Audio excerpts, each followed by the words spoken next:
Ora bem, na classe line tem aqui isto tudo. E estes pontinhos todos.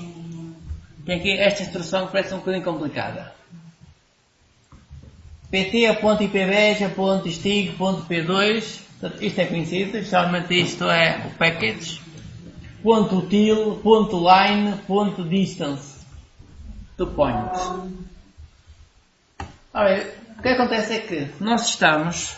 Portanto, este código está na classe line. E eu quero utilizar este método que está na classe line, mas é outra classe, como é o nome. Portanto, existem duas classes chamadas line. Cada classe num package diferente. Outra está no util e outra está no model. Portanto, esta classe line onde está este código, está no model. Portanto, esta é a classe do model. E aqui estou a chamar o método que está na classe line do package util. Portanto, aí é necessário dar o nome completo da classe.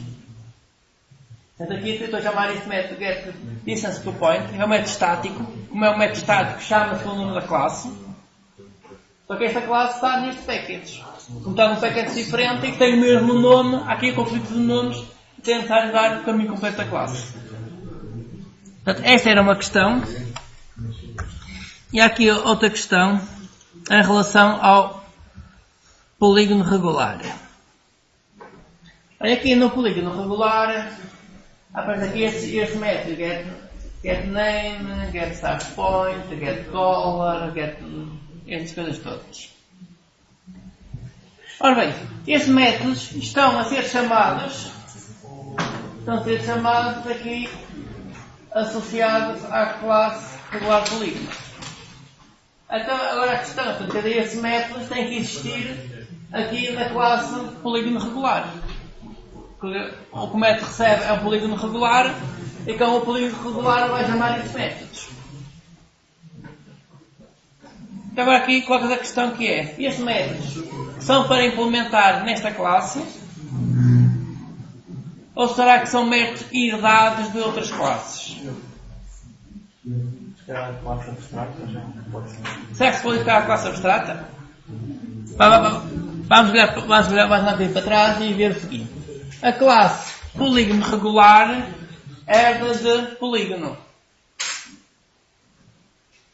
Portanto, quer dizer que estes métodos podem estar implementados na classe polígono. Ou então numa classe herdada pelo polígono. Vamos à classe polígono. A classe polígono está vazia. Portanto, se eu colocar aqui extend de uma classe qualquer, eu recebo aqueles métodos todos. Portanto, em princípio, não é necessário estar a programar todos os métodos todos, é necessário definir aqui a herança certa. Portanto, vocês definem aqui a herança certa e estes métodos todos que estão aqui, no polígono regular, portanto, estes métodos todos aparecem logo automaticamente. Ou então depois terão que redefinir supermétodos abstratos. Portanto, em princípio, não é necessário criar aqui os métodos. Em princípio, estes métodos não é para criar nesta classe. Portanto, isto em princípio será um método que já vem de trás. Então, tenho que agora olhar para a classe polígono e pensar de onde é que essa classe vai atrás. Portanto, e agora, dependendo de onde esta herda, ela pode receber ou não estes métodos todos já. Portanto, em princípio, classe polígono herda de uma classe qualquer. O mesmo acontece com a classe oval. A classe oval tem que herdar de uma determinada classe.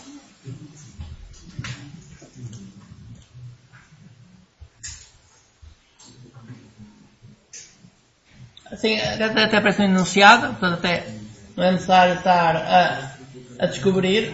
Portanto, a classe oval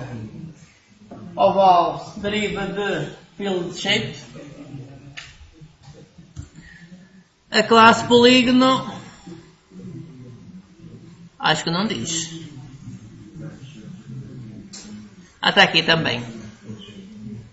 Field shape. Ok, portanto, Portanto, se vocês colocarem a herança, a partir daí logo metade dos métodos vai passar logo a existir e as coisas todas.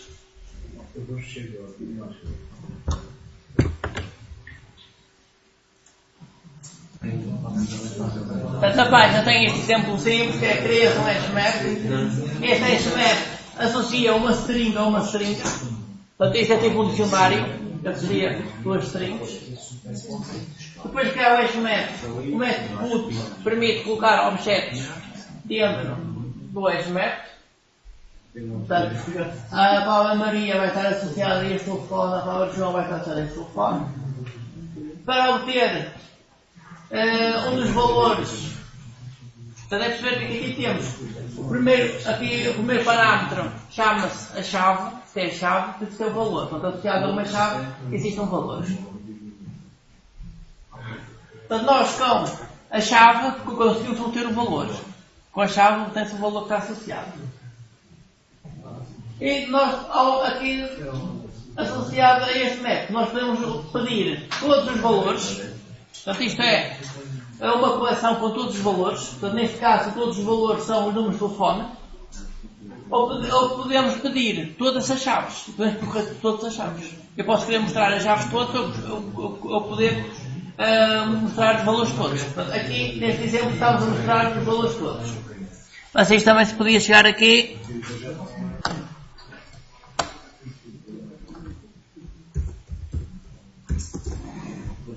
Hashmap. Vamos aqui ver a documentação.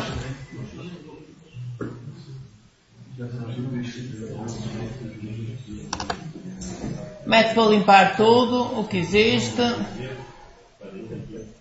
Obter um valor dado à chave. Verificar se está vazio. Colocar um valor.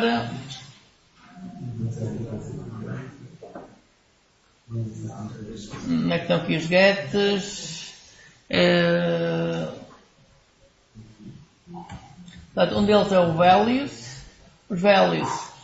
Portanto, isto tem uma coleção com todos os valores. E temos o keyset que obtém um conjunto com todas as chaves. Não pode no hashmap existir chaves repetidas. É por isso que isto aqui depois devolve um conjunto. Portanto, não há chaves repetidas. Portanto, eu não posso associar à Maria duas coisas diferentes. Portanto, se eu quisesse associar a uma pessoa a dois telefones diferentes, em vez de criar um hashmap entre string, criava entre string e um array de strings, por exemplo. E aí já podia adicionar muitos números de telefone. Portanto, se eu quiser mostrar as chaves todas, é fazer isto.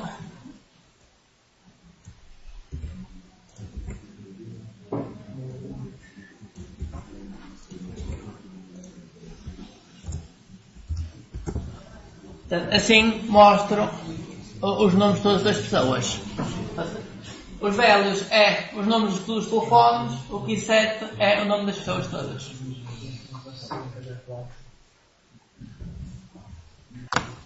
Portanto, este ciclo for each percorre os valores todos, mas portanto, nos números de telefones, se eu quiser percorrer os nomes, posso utilizar o keyset. Portanto, assim, estou a mostrar os nomes todos e a seguir ao nome eu vou mostrar o número de telefone. Portanto, eu vou juntar a isto em comercial. Juntar a isto, v.get dá parênteses. Isto não é v, é phones.get e agora envio o v.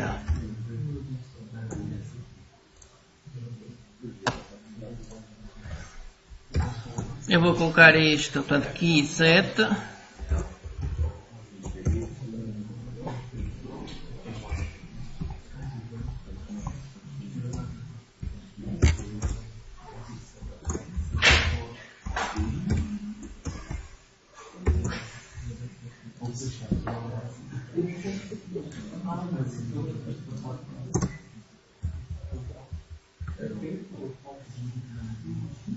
Ok, tem aqui um exemplo, percorro as chaves todas que são o nome, depois mostro o nome, portanto isto vai dar o nome, e depois posso mostrar o número de telefone, que é ir ao HMAP e pedir o valor associado através da chave, nesse caso é o nome. Portanto, aqui neste caso, em vez de ver, geralmente utiliza-se antes o key. Portanto, isto, faltou aqui um comercial, aqui.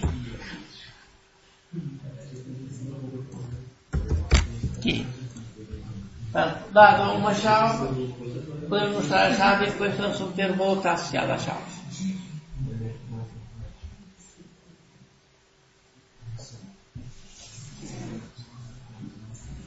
Ora bem, como a ideia é utilizar um mapa, um mapeamento entre duas entidades, dois tipos de dados, a ideia é vocês utilizarem só os métodos que estão na interface map. Portanto, os métodos que vocês vão utilizar não é os métodos que existem na classe HMAP, mas os métodos que existem na interface map. Então vamos só olhar para a interface map. Interface map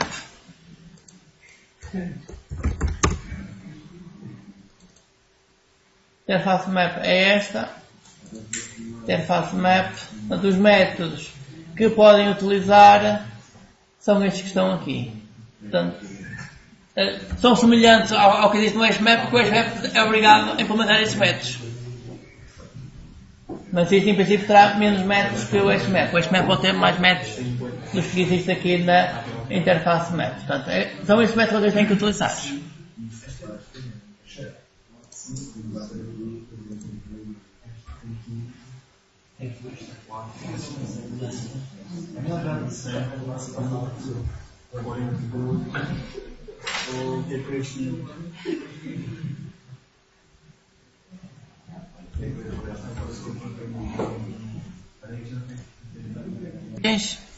Aqui assim é o mais section dos strings, o comercial é o Visual Basic. O Visual Basic já utiliza o comercial para juntar as strings. Portanto, quando a pessoa utiliza muita linguagem diferente, às vezes tem esse problema que misturar às vezes aqui os operadores de uma ou de outra.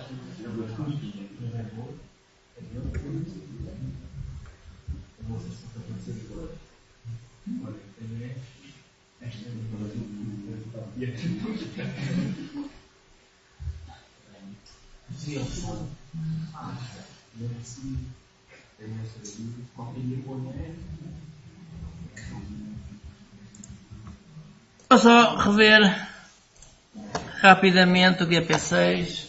Portanto, o GP6 tem a matéria do trabalho prático, classes abstratas e interfaces. Explica o que é que são classes abstratas. Já temos aqui as condições todas para uma classe ser abstrata, que acontece em relação a uma classe abstrata. Portanto, não se pode criar objetos. A classe abstrata tem que ter o abstract, devem ter métodos abstratos, ou podem receber métodos que não implementam. Há aqui várias possibilidades. Os métodos abstratos não vão ser privados. Portanto, estas coisas todas depois leem aqui o guia que explica isto em detalhe em relação às classes abstratas. Portanto, aqui para nós o importante é que uma classe abstrata, se recebe métodos abstratos, não é obrigatório implementar, ou a mesma coisa que acontece com interfaces. A classe abstrata, se recebe uma interface, como é abstrata, não é obrigado a implementar os métodos que recebe de classes abstratas nem de interfaces. Sim, sim. Ela classe abstrata ali, sim. Métodos abstratos. Certo. Métodos que podem não ser abstratos. Sim.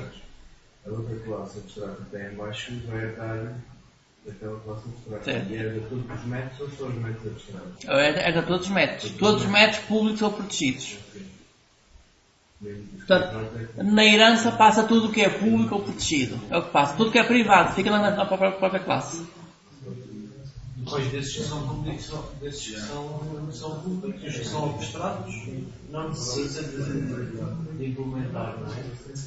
Sim, é assim, esta classe aqui no meio, como é uma classe abstrata, ela não tem que implementar nada. É abstrata, se quiser implementa, se quiser não implementa. É só para ele uma classe que tem que implementar tudo.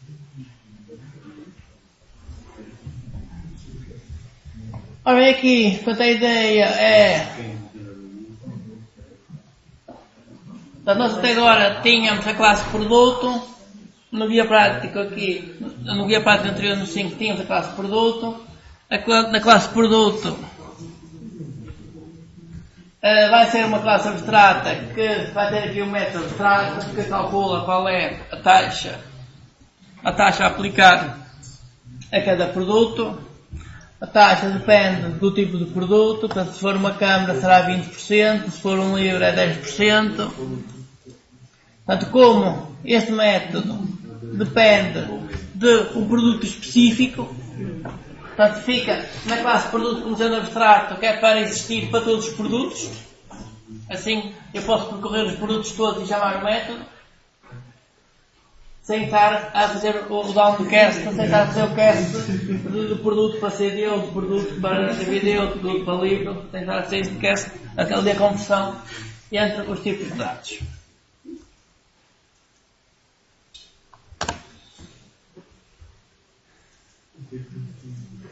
Portanto, a classe dispenser, na classe dispenser, em termos de teste, depois vamos ter aqui assim que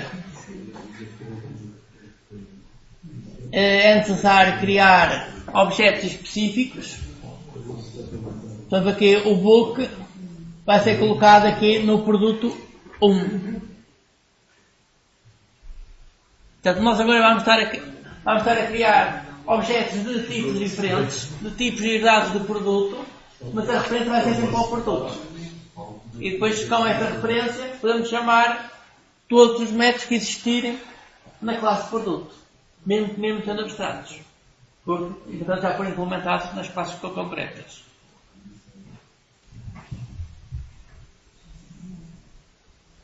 Ora, interfaces. Portanto, as interfaces definem só um conjunto de métodos que têm que existir, mas define um tipo de dados, e define só quais são os métodos que têm que existir. Portanto, isto é muito diferente de uma classe só com métodos abstratos, porque a classe com métodos abstratos também pode ter atributos, por exemplo. Não pode ter uma classe só com métodos abstratos. Assim, se for uma classe só, tudo com métodos abstratos, pode ter uma coisa semelhante a uma interface. Mas uma classe abstrata pode vir dar de outras, portanto, são coisas diferentes. Portanto, uma interface não tem atributos, não tem construtores e todos os métodos são abstratos. E obrigar a implementar esses métodos. Sim, depois as classes são obrigadas a implementar esses métodos.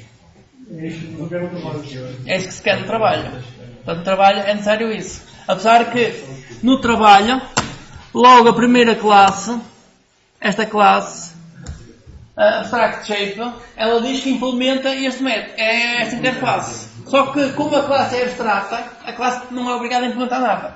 Portanto, apesar de, por um lado, ser obrigada a implementar, mas se for abstrata já não é obrigada a implementar. Portanto, todas as classes, quando tem aqui implemente uma interface, isto é obrigado a implementar. Mas qual é a vantagem que nós temos em Git? É só depois, em termos de herança? A vantagem é que eu, quando criar um objeto tipo shape, eu posso fazer isto. E quando criar um objeto tipo shape, podemos criar objetos. sim, portanto, eu faço isto. Ora bem, o shape 1 vai ser igual a new oval, parênteses, fecha parênteses, ponto e vírgula. Ok, eu tenho aqui a criação de um objeto. Como a classe shape é abstrata. É até abstrato, sim. E depois vamos criar um objeto. Sim, crias um objeto e colocas para uma referência para a classe abstrata. A ideia mesmo é fazer isto. Isto acontece com o trabalho com o TP2. Aqui com o Guia Prático 6. E no Guia Prático 6, o que acontece? No Guia Prático 6, temos aqui a mesma coisa, que é a classe produto é uma classe abstrata. Isto é uma classe abstrata. E todos os objetos são colocados em referências para produtos. Portanto, não há aqui nenhuma referência para livros. Portanto, eu estou a criar livros, mas não há aqui nenhuma referência para livros. O que há é uma referência para um produto. Eu assim crio CDs, coloco isto numa referência para um produto. Porquê? Porque depois eu posso ter um array com os produtos todos, livros, CDs, não sei quantos, e percorro o array todo, vou chamando os métodos que estão na classe produto. Portanto, sei que quero fazer o cast para o tipo certo. Portanto, isto é uma forma de polimorfismo, que é, eu consigo percorrer objetos diferentes como se fossem iguais. Portanto, eu consigo percorrer produtos diferentes como se fosse um coisa tipo produto. Porque no geral são todos produtos. Porque a devido à herança, tudo são produtos. Devido à herança. Portanto, quer dizer que, vamos aqui agora a este exemplo, eu quando crio aqui este objeto tipo oval, eu coloco isto num abstract shape. E agora aqui faço sp1 ponto. Ora bem, quais são os métodos que eu posso chamar aqui? São todos os métodos que estão no abstract shape. Vamos ver quais são os métodos que estão no abstract shape. Os métodos que estão nesta classe. Portanto, eu posso chamar todos os métodos que estiverem aqui dentro. Todos os métodos que estiverem abstratos, que estão cá dentro. Depois, alguns eles são implementados, na classe oval e assim. Posso chamar todos os métodos que estão implementados aqui e posso chamar todos os métodos que estão aqui também, na interface. É por isso que é útil ter aqui este implemento da interface. Que é para eu poder chamar também os métodos que estão aqui. Portanto, aqui, esta linha implement contain, portanto, isto é um bocado esquisito, é escrito por várias coisas, porque isto obriga a implementar estes métodos, mas como a classe abstrata não é obrigatório implementar, portanto, é escrito por isso. Mas está aqui mesmo para isso, que é para eu ter também estes métodos associados a este tipo de dados. Portanto, eu aqui o contains, agora eu posso chegar aqui e faço sp1 contains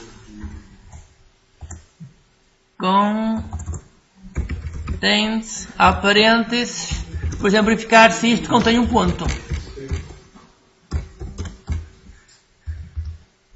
Portanto, eu posso chamar este método contains, porque esta interface implementa, esta classe abstrata implementa aquela interface contain, mas a interface contain quer dizer que este tipo de dados tem este método. Isto de ter classes abstratas e herança, interface, isso tudo, tem a ver com isto, é definir novos tipos de dados. Portanto, isto permite definir tipos de dados. Eu posso fazer isto, como posso fazer isto.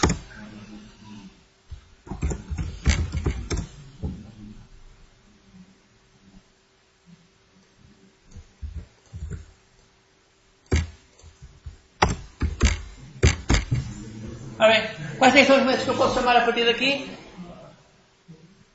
Os métodos estão neste tipo. Portanto, eu posso continuar a chamar aqui este método de cima.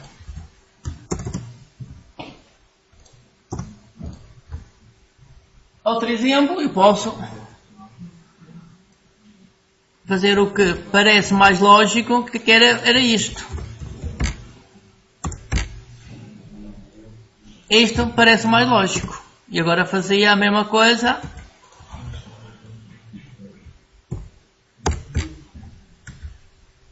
Agora fazia a mesma coisa. Ora bem, o que parece mais lógico é este aqui assim. Parece mais lógico é este último.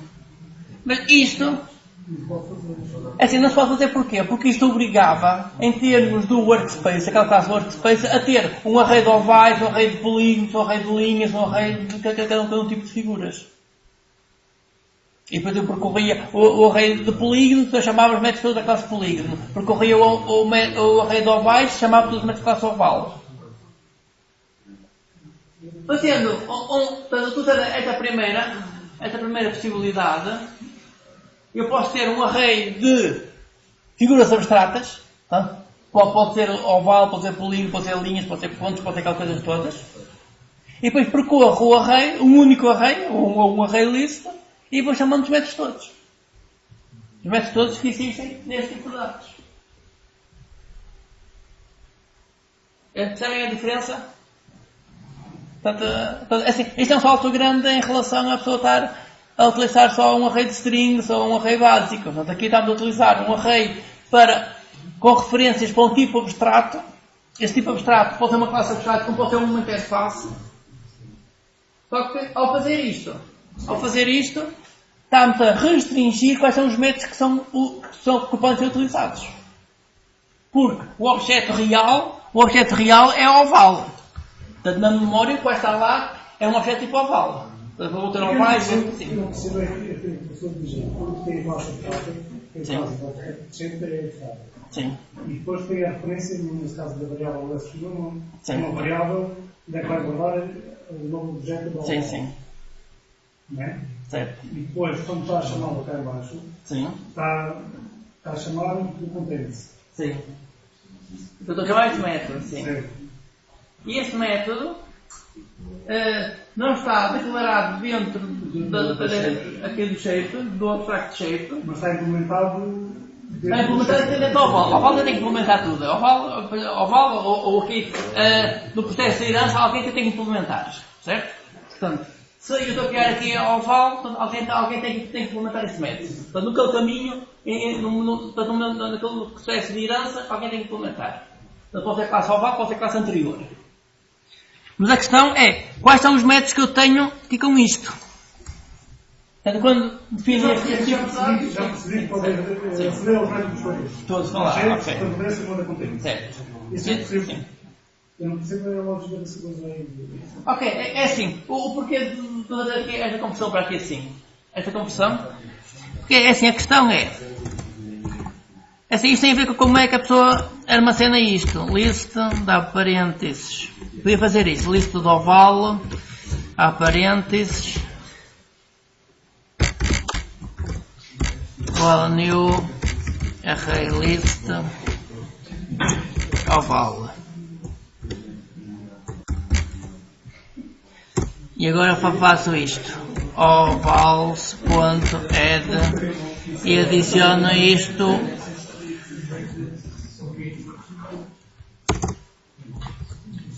SP1.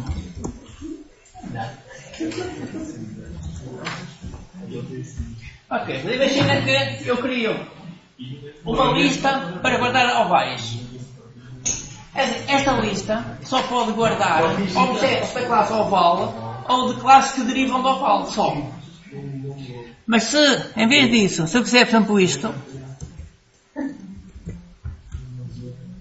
abstract shape, portanto, neste caso, eu posso guardar aqui, nesta lista, agora tinha que fazer isto e tinha que colocar a mesma coisa, nesta lista eu posso guardar tudo o que for objetos que derivam disto.